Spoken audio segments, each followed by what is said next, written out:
বন্ধুরা আজকে তো ভাইফোঁটা, তাই ভাইফোঁটা স্পেশাল আরেকটা জিনিস হয়, সেটা হচ্ছে খাওয়া দাওয়া। বাঙালিরা খাওয়া দাওয়া ছাড়া কিছু বোঝে না, সে যে কোনো অকেশনেই হোক না কেন খাওয়া দাওয়া হচ্ছে মেইন ব্যাপার।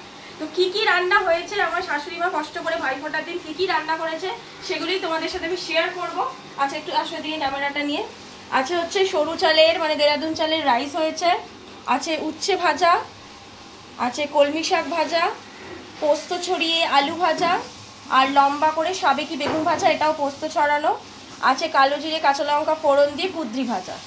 ভাজা হলো 5 রকম। এবার আসি একটুখানি আচ্ছা যেটা বলতে ভুলে গেছি সেটা হচ্ছে স্যালাড। স্যালাড থাকবেই, প্রথমেই থাকে শসা, গাজর, গন্ধরাজ লেবু আর কাঁচা লঙ্কা। তারপরে আছে হচ্ছে ডাল, মুসুরির ডাল পাতলা করে। এখানে আছে পটল চিংড়ি, জাম্বো সাইজের গলদা চিংড়ি দিয়ে পটল চিংড়ি। আছে কষা মাংস একদম গ্রেভি করে। আছে হচ্ছে পাঁপড়, এখানে আছে টমেটো খেজুর আমসত্ত্ব দিয়ে চাটনি, আছে পায়েস। আচ্ছা পায়েসটা যেটা বলি, তার দাদা বোনের হাতে যে কোনো একটা আইটেম খেতে চেয়েছিল, তাই বোন ভালোবেসে দাদার জন্য এই পায়েসটা করেছে। আর এখানে আছে মিষ্টিটা দেখাও, আর জল যেটা থাকবেই।